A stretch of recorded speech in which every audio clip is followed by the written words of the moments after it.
Hello everyone. जैसा कि हम पढ़ रहे थे एनसीईआरटी की बुक्स और अभी हम पहुंचे हैं एनसीईआरटी की क्लास 7 की हिस्ट्री में। और जिसका नाम है हमारे अतीत सेकंड। उसका ये इस वीडियो में है 8th चैप्टर, जिसका नाम है ईश्वर से अनुराग। इसमें भक्ति भाव के बारे में बताया गया है। आपने लोगों को पूजा पाठ करते तथा अथवा भजन कीर्तन अथवा कव्वाली गाते या चुपचाप ईश्वर के नाम का जाप करते देखा होगा। आपने यह भी गौर किया होगा कि इनमें से कुछ तो इतने भाव विभोर हो जाते हैं कि उनकी आंखों से आंसू भर आते हैं। ईश्वर के प्रति ऐसे प्रेम या गहरी भक्ति उन विभिन्न प्रकार के भक्ति तथा सूफी आंदोलनों की देन है जिनकी 8वीं शताब्दी में से उद्भव होने लगा। परमेश्वर का विचार। बड़े बड़े राज्यों के उदय होने के साथ साथ भिन्न भिन्न समूहों के लोग अपने अपने देवी देवताओं की पूजा किया करते हैं। जब लोग नगरों के विकास व व्यापार तथा साम्राज्य के माध्यम से एक साथ आते गए, तब नए नए विचार विकसित होने लगे। यह बात व्यापक रूप से स्वीकार की जाने लगी कि सभी जीवधारी अच्छे तथा बुरे कर्म करते हुए जीवन मरण और पुनर्जीवन के अंतः चक्रों में से गुजरते हैं। इसी प्रकार ये विचार भी गहरे बैठ गया कि सभी व्यक्ति जन्म के समय भी एक बराबर नहीं होते हैं। ये मान्यता कि सामाजिक विशेषाधिकार किसी उच्च परिवार अथवा ऊंची जाति में पैदा होने के कारण मिलते हैं, कई पांडित्यपूर्ण ग्रंथों का विषय था। अनेक लोग ऐसे विचारों के कारण बेचैन थे, इसलिए वे बुद्ध तथा जैनों के उपदेशों की ओर उन्मुख हुए, जिनके अनुसार व्यक्तिगत प्रयासों से सामाजिक अंतरों को दूर किया जा सकता है और पुनर्जन्म के चक्रण से छुटकारा पाया जा सकता है। कुछ अन्य लोग परमेश्वर संबंधी इस विचार के आकर्षक हुए कि यदि मनुष्य भक्ति भाव से परमेश्वर की शरण में जाए तो परमेश्वर व्यक्ति को इस बंधन से मुक्त कर सकता है। श्रीमद् भगवद गीता में व्यक्त यह विचार सामान्य सन ईस्वी सन की आरंभिक सदियों में लोकप्रिय हो गया। विशद धार्मिक अनुसंधानों के लिए शिव विष्णु तथा दुर्गा के परम देवी देवताओं के रूप में पूजा होने लगी। साथ साथ भिन्न भिन्न क्षेत्रों में पूजे जाने वाले देवताओं एवं देवियों को शिव विष्णु या दुर्गा का रूप माना जाने लगा। इसी प्रकार इस प्रक्रिया में स्थानीय मिथक तथा किस्से कहानियां पौराणिक कथाओं के अंग बन गए। पुराणों में पूजा की जिन पद्धतियों की अनुशंसा की गई, उन्हें स्थानीय पंथों में भी अपनाया जाने लगा। आगे चलकर पुराणों में भी इस बात का उल्लेख किया जाने लगा कि भक्त भले ही किसी भी जाति पाति का हो, वह सच्ची भक्ति से ईश्वर की कृपा प्राप्त कर सकता है। भक्ति की विचारधारा इतनी अधिक लोकप्रिय हो गई कि बौद्धों और जैन मतावलंबियों ने भी इस विश्वासों को अपना लिया। चित्र संख्या 1 है जो बताता है कि भगवत गीता की किसी दक्षिण भारतीय पांडुलिपि में किया गया एक पृष्ठ। तो ये दक्षिण भारतीय लिपि के अंदर महाभारत की भगवत गीता का एक पृष्ठ है। दक्षिण भारत दक्षिण भारत में भक्ति का एक नया प्रकार नयनार और अल्वार 7वीं से 9वीं शताब्दी के बीच कुछ नए धार्मिक आंदोलनों का प्रादुर्भाव हुआ। इन आंदोलनों का नेतृत्व नए नारों शैव संतों और अलवारों वैष्णव संतों मतलब शिव के भक्त शैव संत, विष्णु के भक्त वैष्णव संत। यह संत सभी जातियों के थे, जिनमें पुलैया और पनार जैसी अस्पृश्य समझी जाने वाली जातियों के लोग भी शामिल थे। वे बौद्धों और जैनों के कटु आलोचक थे और शिव तथा विष्णु के प्रति सच्चे प्रेम को मुक्ति का मार्ग बताते थे। इनमें संगम साहित्य तमिल साहित्य का प्राचीन उदाहरण और सामान्य सन यानी ईस्वी सन की प्रारंभिक शताब्दियों में रचित में समाहित प्यार और शूरवीरता के आदर्शों को अपनाकर भक्ति के मूल्यों में अपना समावेश किया था। नयनार और अलवार घुमक्कड़ साधु संत थे। वे जिस किसी स्थान या गांव में बस जाते थे, वहां के स्थानीय देवी देवताओं की प्रशंसा की में सुंदर कविताएं रचकर उन्हें संगीतबद्ध कर दिया करते थे। आज भी आप स्थानीय मिथक या किस्से कहानियों में इस प्रक्रिया की व्यापक स्वीकृति पाते हुए देख सकते हैं। क्या आप अपने आसपास कुछ ऐसे उदाहरण ढूंढ सकते हैं?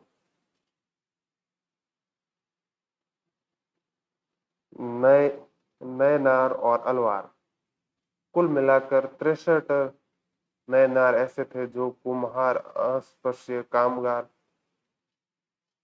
किसान, शिकारी, सैनिक, ब्राह्मण और मुखिया जैसे अनेक जातियों में पैदा हुए थे।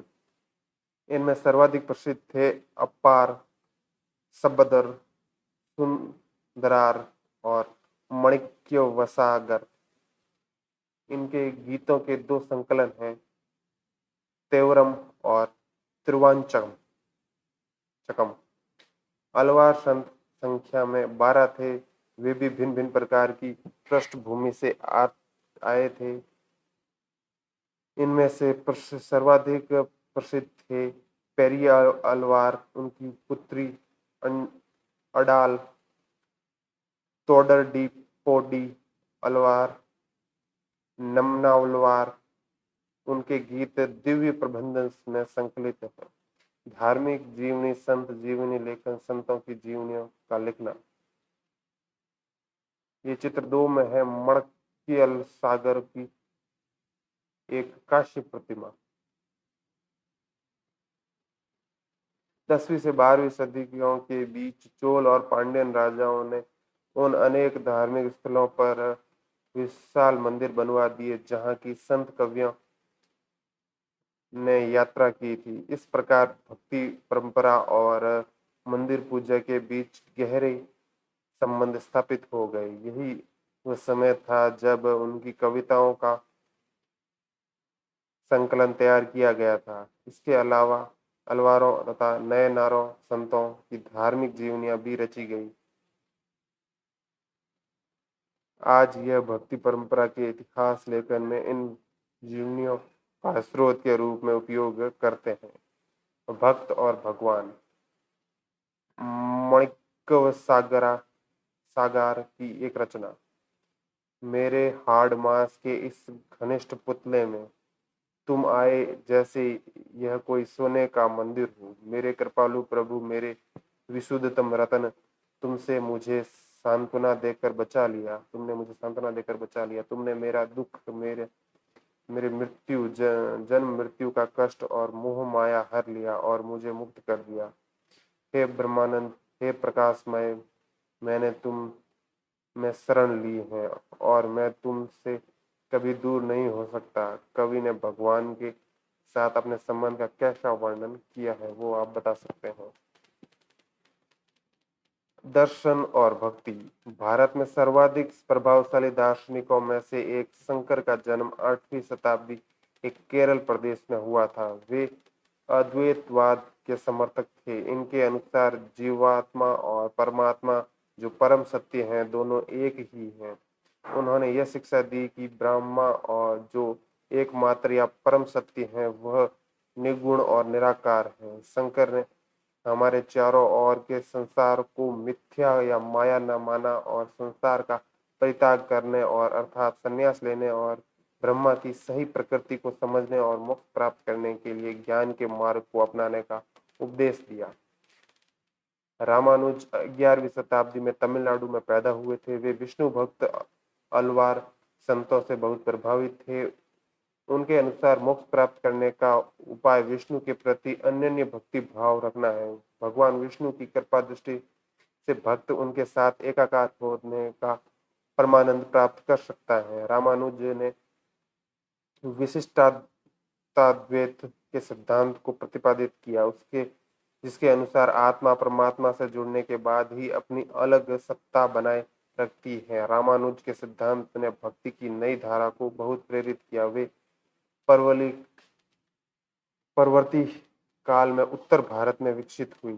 शंकर या रामानुजन के विचारों के बारे में कुछ और पता लगाने का प्रयत्न करें।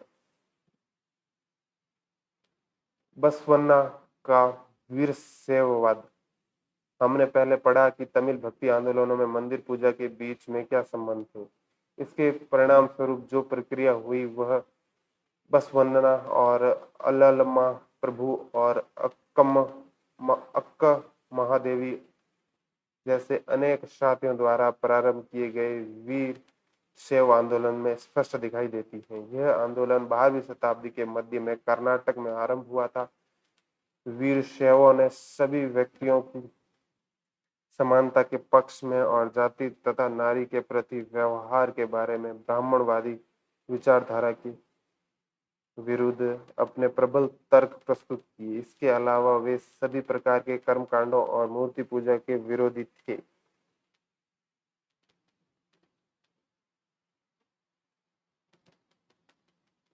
वीर शैवों के वचन। नीचे कुछ वचन या कथन दिए गए हैं जो बसवन्ना के बताए जाते हैं। धनवान लोग शिव के लिए मंदिर बनाते हैं, मैं एक गरीब आदमी क्या करूंगा। मेरे टांगे खंबे हैं, मेरे शरीर तीर्थ मंदिर है, सिर उसकी छतरी है सोने से बनी हुई। जरा सुनो मंदिर, सुनो नदी संगम के प्रभु, खड़ी हुई चीजों कभी गिर जाएगी लेकिन चलने वाला सदा चलती रहेगी। बसवन्ना ईश्वर को कौन सा मंदिर अर्पित कर रहा है? अपने शरीर का।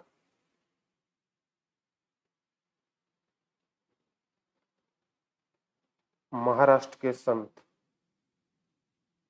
13वीं से 17वीं शताब्दी तक महाराष्ट्र में अनेकानेक संत कवि हुए जिनके सरल मराठी भाषा में लिखे गए गीत आज भी जनमन को प्रेरित करते हैं। उन संतों में सबसे महत्वपूर्ण थे ज्ञानेश्वर, नामदेव, एकनाथ और तुकाराम तथा सखुबाई जैसे स्त्रियां तथा चोखा मेला का परिवार, जो अस्पृश्य समझी जाने वाली महार जाति का था। भक्ति की यह क्षेत्रीय परंपरा पडरूर में विठ्ठल विष्णु का एक रूप पर है और जनमन के हृदय में विराजमान व्यक्तिगत देव ईश्वर संबंधी विचारों का केंद्रीय थी।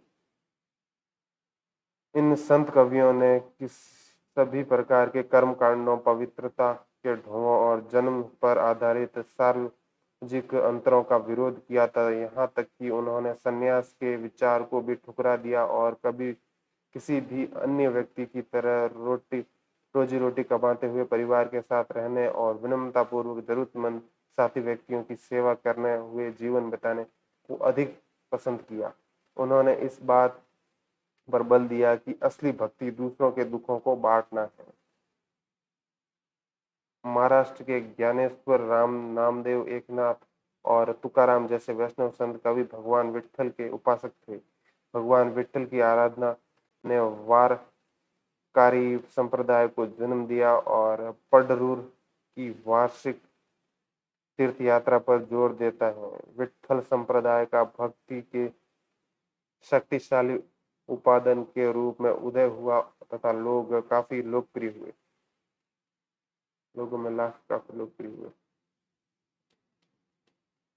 इससे एक नए मानवतावादी विचार का उद्भव हुआ, जैसा कि सुप्रसिद्ध गुजराती संत नरसिंह मेहता ने कहा था, वैष्णव जन तो तेने कहिए पीर पराई जाने रे।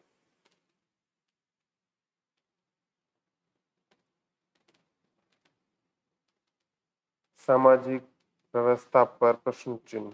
संत तुकाराम का एक अभंग मराठी भक्ति गीत है। जो दीन दुखियों पीड़ितों को अपना समझता है वही संत है, क्योंकि ईश्वर इसके साथ है।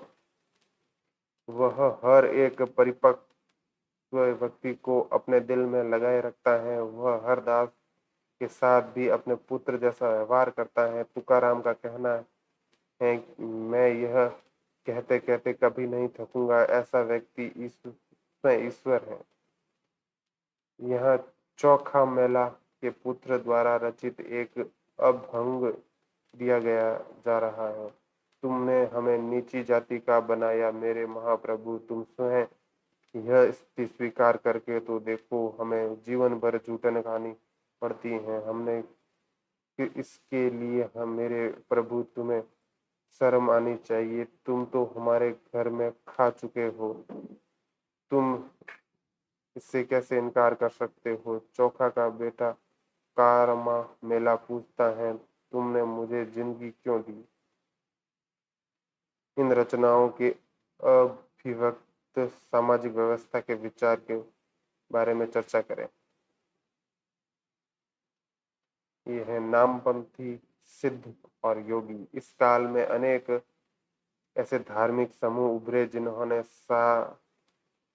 साधारण तर्क वितर्क का सहारा लेकर रूढ़िवादी धर्म के कर्म कांडों और अन्य बनावटी पहलुओं तथा समाज व्यवस्था की आलोचना की। उसमें नामपंथी, सिद्धाचार और योगी जन उल्लेखनीय है। उन्होंने संचार का परित्याग करने का समर्थन किया। इसके विचार से निराकार परम सत्य का चिंतन मनन और इसके साथ एक हो जाने की अनुमति ही मोक्ष का मार्ग है। इसके लिए उन्होंने योगासन, प्राणायाम और चिंतन मनन जैसे क्रियाओं के माध्यम से मन एवं शरीर को कठोर परीक्षण देने की आवश्यकता पर बल दिया है।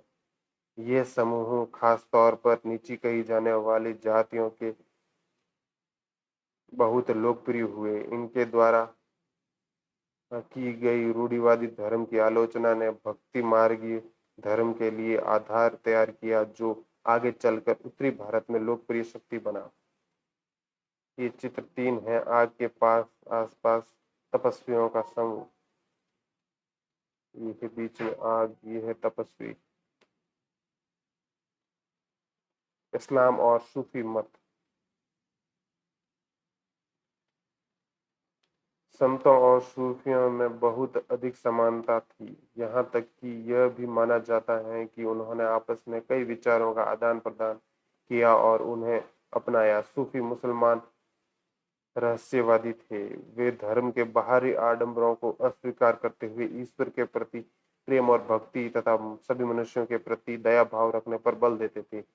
इस्लाम ने एकेश्वरवाद यानी एक अल्लाह के प्रति पूर्ण समर्पण का दृढ़ता से प्रचार किया। 8वीं और 9वीं शताब्दी में धार्मिक विद्वानों ने पवित्र कानून, शरिया और इस्लामिक धर्मशास्त्र के विभिन्न पहलुओं को विकसित किया। धर्म इस्लाम धीरे धीरे और जटिल होता गया, जबकि सूफियों ने एक अलग रास्ता दिखाया जो ईश्वर के प्रति व्यक्तिगत समर्पण पर बल दिया। सूफी लोगों ने मुस्लिम धार्मिक विद्वानों द्वारा निम्न निर्धारित विषम कर्मकांड और आचार संहिता को बहुत कुछ अस्वीकार कर दिया। वे ईश्वर के साथ ठीक उसी प्रकार जुड़े रहना चाहते थे जिस प्रकार एक प्रेमी दुनिया की परवाह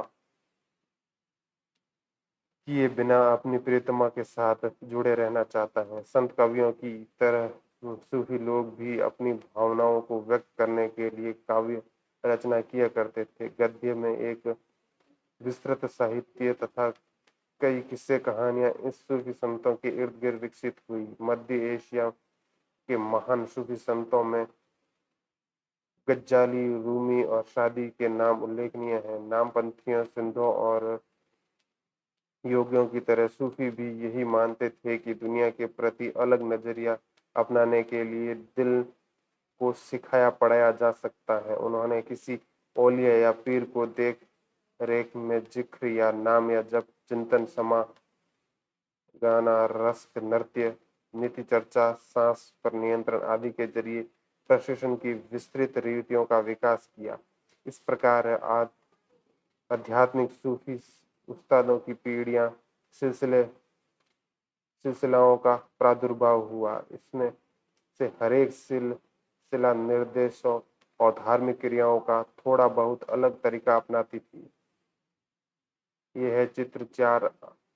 अंतरंगी सूफी। कश्मीर में 15वीं से 16वीं सदियों में सूफीवाद के ऋषि पंथ का उदय हुआ और इस पंथ की स्थापना शेख नूरुद्दीन वली, जिन्हें नंद ऋषि के नाम से भी जाना जाता है, ने की और जिनके जिसने कश्मीर के लोगों को जीवन पर गहरा प्रभाव डाला। ऋषि संतों को समर्पित कई स्मारक कश्मीर के कई भागों में पाए जाते हैं।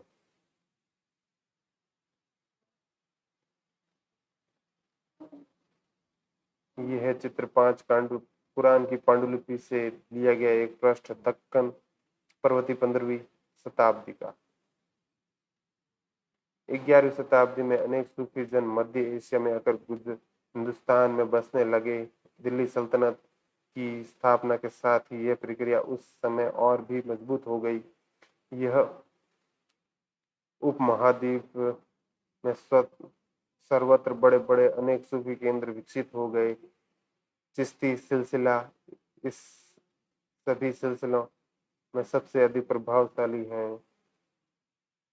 इसमें औलियाओं की एक लंबी परंपरा थी, जैसे अजमेर के ख्वाजा मोइनुद्दीन चिश्ती, दिल्ली के कुतुबुद्दीन बख्तियार काजी, पंजाब के बाबा फरीद, दिल्ली के ख्वाजा निजामुद्दीन औलिया और गुलबर्ग के बंदा नवाज गिरू रजाद।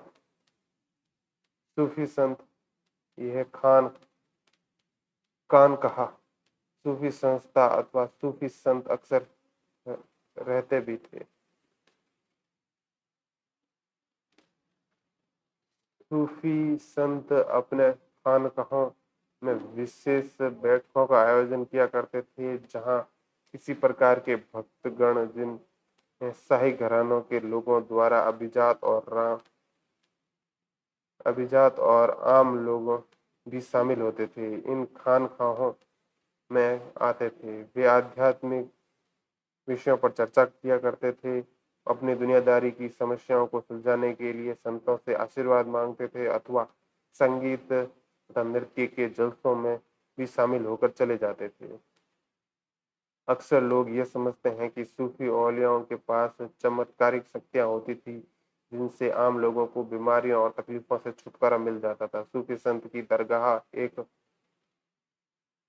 तीर्थ स्थल बन जाता था, जहां सभी इमाम धर्म के लोग हजारों की संख्या में इकट्ठा होते थे। ये जो चित्र दिख रहा है, सभी पृष्ठभूमि के भक्त सूफी दरगाह पर जाते थे। ये है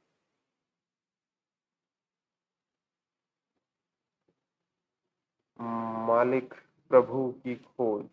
जलालुद्दीन रूमी 13वीं सदी का महान सूफी शायर था। वह ईरान का रहने वाला था और उसने फारसी में काव्य रचना की। उसकी कृति का एक उदाहरण प्रस्तुत है। वह ईसाइयों की सूली पर नहीं था।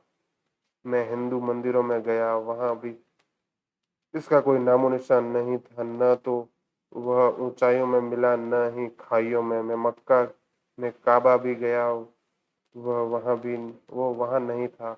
मैंने उसके बारे में दार्शनिक एविसेना से पूछा। वह एविसेना की पहुंच से परे था। मैंने अपने दिल में झांका, यही उसकी जगह थी। वहीं मैंने उसे पाया, वह और कहीं नहीं था। उत्तर भारत में धार्मिक बदलाव। 13वीं सदी के बाद उत्तरी भारत के भक्ति आंदोलनों की एक नई लहर आई।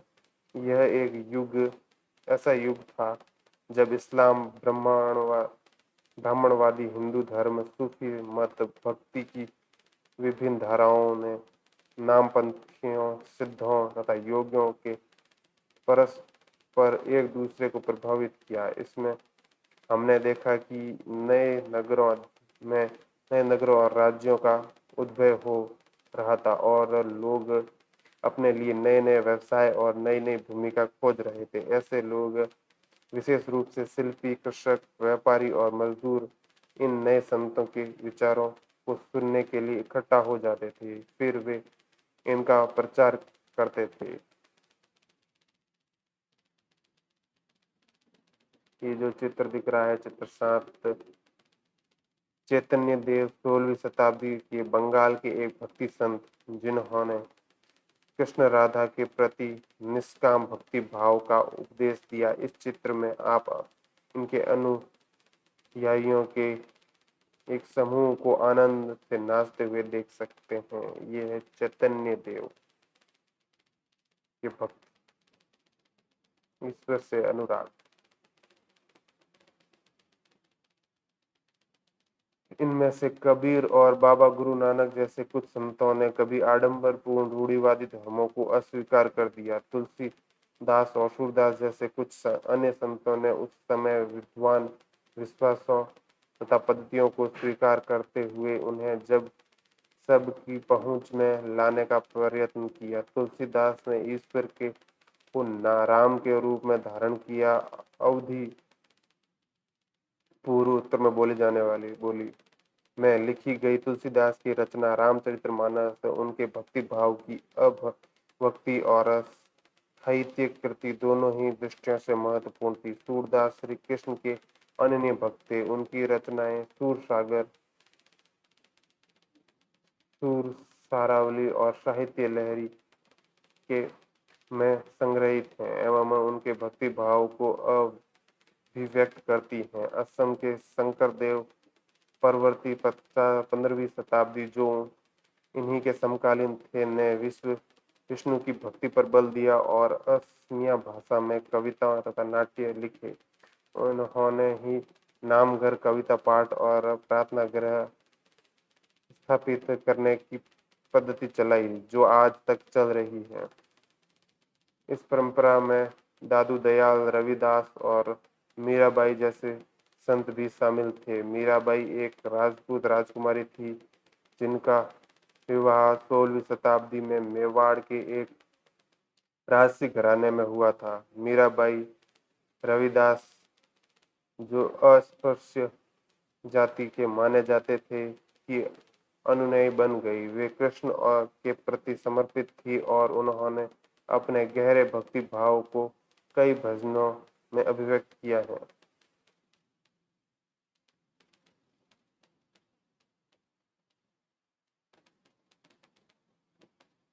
मानचित्र एक मुख्य भक्ति संत तथा उनसे जुड़े क्षेत्र ये है। इस मानचित्र में है बाबा गुरु नानक 15 से 16वीं शताब्दी के अंदर पंजाब पाकिस्तान वाला इलाका।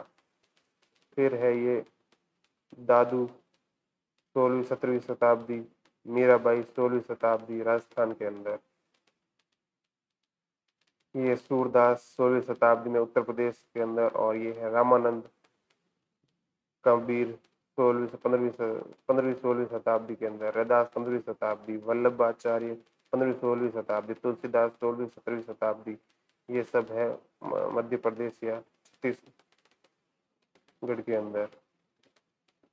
ये है शंकरदेव 15 से 16वीं शताब्दी के अंदर असम मेघालय में। नरसिंह मेहता 15वीं शताब्दी में गुजरात से। दमनंदी जानेश्वर 13वीं शताब्दी में, तुकाराम 16वीं शताब्दी में, एकनाथ 16वीं शताब्दी में और नामदेव 13वीं 14वीं शताब्दी में, सब महाराष्ट्र से। फिर है बसवन्ना 12वीं शताब्दी में कर्नाटक से, रामदास 17वीं शताब्दी से और पूरनदास 15वीं 16वीं शताब्दी में आंध्र प्रदेश से, चैतन्य देव 15वीं 16वीं शताब्दी उड़ीसा, मणिक का सागर 9वीं शताब्दी, रामानुजन 11वीं 12वीं शताब्दी और नवामालाम 9वीं शताब्दी तमिलनाडु में। शंकर देव की भक्ति का सार एक शरण नाम धर्म, एक सर्वोच्च सत्ता के प्रति समर्पण के नाम से जाना गया। शंकर देव की कक्षाएं भगवद गीता तथा भागवत पुराण पर आधारित है। उन्होंने नाम से प्रचार के लिए सत्र या मठों की स्थापना को प्रोत्साहित किया। उनकी प्रमुख रचनाओं में कीर्तन घोष शामिल है। उनके गीतों में उच्च जातियों और रीतियों नियमों को खुली चुनौती दी तथा ये गीत राजस्थान व गुजरात के जनसाधारण के लिए में बहुत लोकप्रिय हुए। इन संतों में से अधिकांश का विशिष्ट अभिलक्षण ये है कि उनकी कृतियां क्षेत्रीय भाषाओं में रची गई और उन्हें आसानी से गाया जा सकता था, इसलिए वे बेहद लोकप्रिय हुई और पीढ़ी दर पीढ़ी मौखिक रूप से चलती गई। प्राय इन गीतों के प्रसारण में सर्वाधिक निर्धन, सर्वाधिक वंचित समुदाय और महिलाओं की भूमिका रही है। प्रसारण की इस प्रक्रिया में यह सभी लोग अक्सर अपने अनुभव भी जोड़ देते थे। इस तरह आज मिलने वाले गीत संतों की रचनाएं तो हैं, साथ साथ उन पीढ़ियों के लोगों की रचनाएं मानी जा शक्ति हैं जो उन्हें गाया करते थे। वे हमारी जीती जागती जन संस्कृति का अंग बन गई। भक्ति संतों का एक महत्वपूर्ण योगदान संगीत के विकास में था। बंगाल के जयदेव ने संस्कृत में गीत गोविंद की रचना की। इनमें हर गीत एक विशेष राग और ताल में रचित है। संगीत पर इन संतों का एक महत्वपूर्ण प्रभाव भजन, कीर्तन और अभंग का प्रयोग था। इन गीतों ने जो मनोभावात्मक अनुभवों पर बल देते हैं, जनमानस को ज्यादा आकर्षित किया।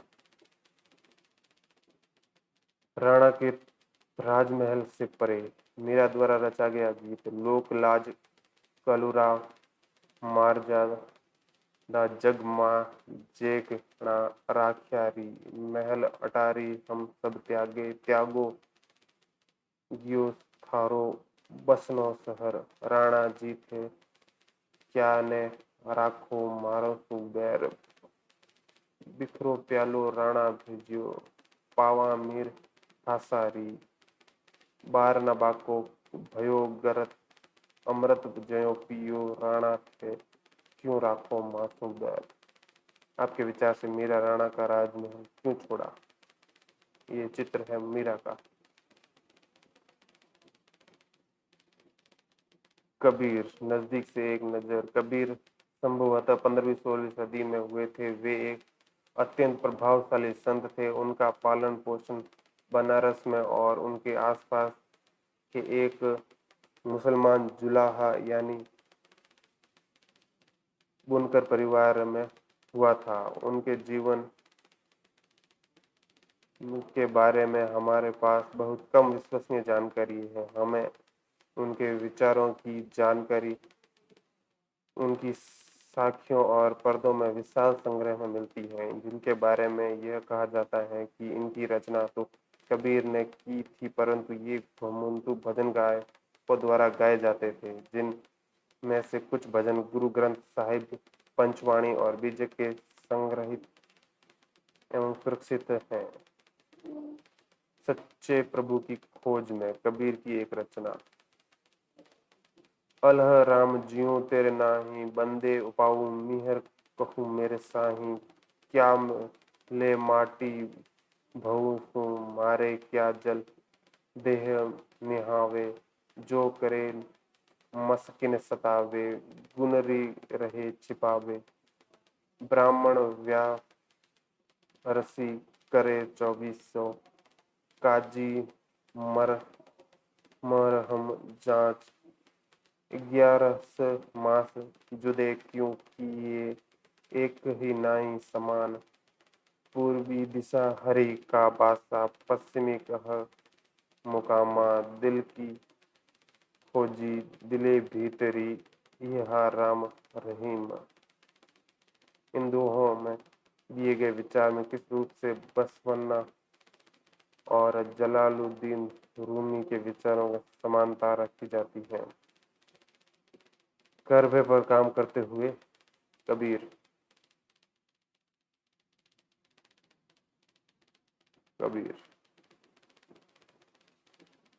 कबीर के उपदेश प्रमुख धार्मिक परंपराओं की पूर्ण एवं प्रचंड अस्वीकृति पर आधारित थे। उनके उपदेशों में ब्रह्मांडवादी हिंदू धर्म और इस्लाम दोनों ही बाह्य आडंबरों पूजा के सभी रूपों का मजाक उड़ाया गया। इनके काव्य की भाषा बोलचाल की हिंदी थी, जो आम आदमियों द्वारा आसानी से समझी जा सकती थी। उन्होंने कभी कभी रहस्यमय भाषा का भी प्रयोग किया, जिन्हें समझाना कठिन होता है। कबीर निराकार परमेश्वर में विश्वास रखते थे। उन्होंने यह उपदेश दिया कि भक्ति के माध्यम से ही मोक्ष यानी मुक्ति प्राप्त हो सकती है। हिंदू तथा मुसलमान दोनों लोग इसके अनुयायी हो गए। बाबा गुरु नानक, नजदीक से एक नजर। कबीर की अपेक्षा बाबा गुरु नानक 1469 से 1539 के बारे में हम कहीं अधिक जानते हैं। तलवंडी पाकिस्तान में नाना साहेब में जन्म लेने के वाले बाबा गुरु नानक ने करतारपुर रावी नदी के तट पर डेरा बाबा नानक ने एक केंद्र स्थापित करने से पहले कई यात्राएं की। उन्होंने अपने अनुयायियों के लिए करतारपुर में एक नियमित उपासना पद्धति अपनाई, जिसके अंतर्गत उन्हीं के शब्दों भजनों को गाया जाता था। उनके अनुयायी अपने अपने धर्म, पहले धर्म या जाति अथवा लिंग भेद को नजरअंदाज करके एक सांझी रसोई में इकट्ठे खाते पीते थे। इसे लंगर कहा जाता था। बाबा गुरु नानक ने उपासना और धार्मिक कार्यों के लिए जो जगह नियुक्त की थी उसे धर्मशाल कहा गया। आज इसे गुरुद्वारा कहते हैं। ये चित्र 10 में है। धार्मिक महानुभावों को चर्चा करते बाबा गुरु नानक जब वे युवक थे। ये है गुरु नानक। 1539 में अपनी मृत्यु से पूर्व बाबा गुरु नानक ने एक अनुयायी को अपना उत्तराधिकारी चुना। उसका नाम लहणा था, लेकिन ये गुरु आनंद के नाम से जाने गए। गुरु आनंद नाम का महत्व यह था कि गुरु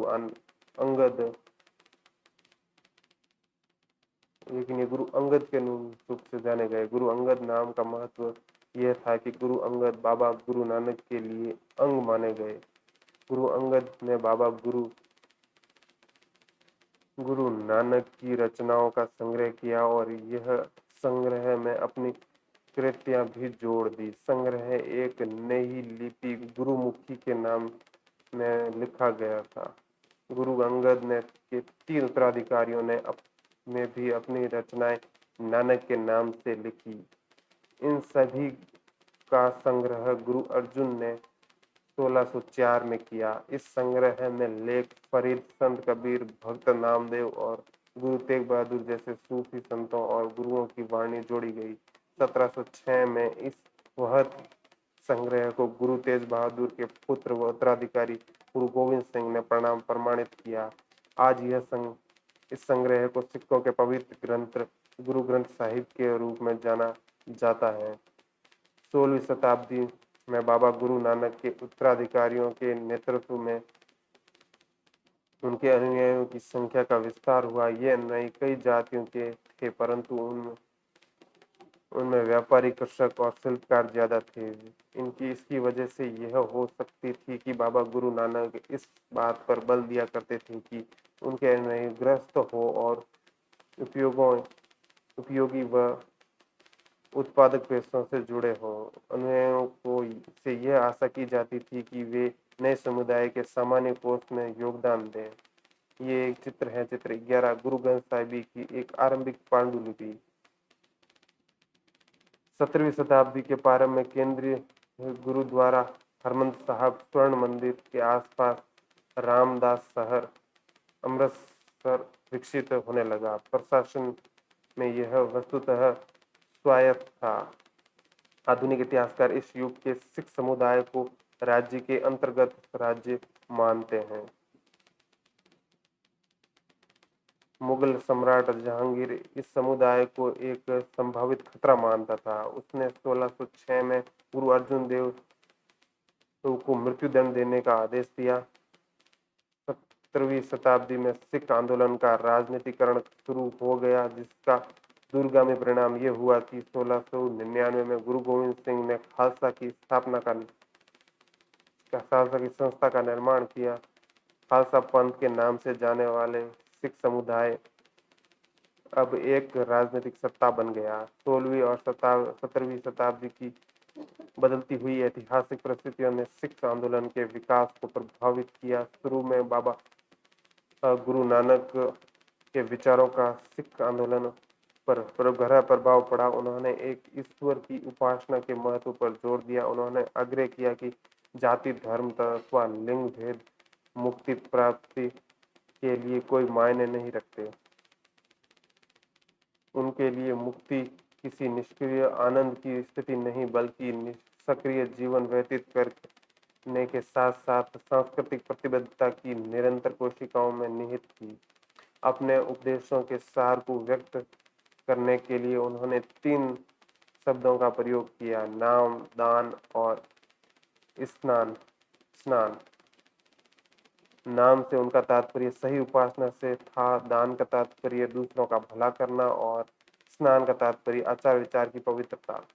आज उनके उपदेशों को नाम जपना, कीर्तन करना और वंड छकना के रूप से याद किया जाता है। यह अवधारणाएं भी उचित विश्वास और उपासना, ईमानदारी पूर्व निहित निर्वाह और संसाधनों को मिल बांट कर प्रयोग करना यानी कि दूसरों की मदद के महत्व को रेखांकित करती हैं। इस तरह बाबा गुरु नानक के समानता के विचारों के सामाजिक राजनीतिक मायने थे। शायद इसी बात से हमें बाबा गुरु नानक और उनके समुदाय अनुयायियों के इतिहास और कबीर, रविदास एवं दादू जैसे संतों और उनके अनुयायियों उनके विचार बाबा गुरु नानक के विचारों से काफी करीब थे के इतिहास में कोई फर्क को समझने में मदद मिलती है। अन्यत्र में है जहाँ हम इस उपमहाद्वीप से बाहर के लोगों की कुछ बात करते हैं, जिसमें है मार्टिन लूथर और धर्म सुधार आंदोलन। 16वीं सदी का समय यूरोप में भी एक धार्मिक अंतशोभ यानी कि उथल पुथल का काल था। तब ईसाई धर्म में अनेक परिवर्तन हुए, जिन्हें लाने वाले महत्वपूर्ण नेताओं में एक थे मार्टिन लूथर। 1483 से लेकर 1546 लूथर ने यह महसूस किया कि रोमन कैथोलिक चर्चों के अनेक आचार व्यवहार बाइबल की शिक्षाओं के विरुद्ध जाते हैं। लूथर ने लैटिन भाषा की बजाय आम लोगों की भाषा के प्रयोग को प्रोत्साहित किया और बाइबल का जर्मन भाषा में अनुवाद किया। वे दंड मोचक की उस प्रथा के घोर विरोधी थे, जिनके अंतर्गत पाप कर्मों और क्षमा कराने के लिए चर्च को दान दिया जाता था। छापे खाने के बढ़ते हुए प्रयोग से उनकी रचनाओं का व्यापक रूप से प्रसार हुआ। अनेक प्रोटेस्टेंट ईसाई संप्रदाय अपना उद्भव लूथर की शिक्षाओं में ही खोजते हैं।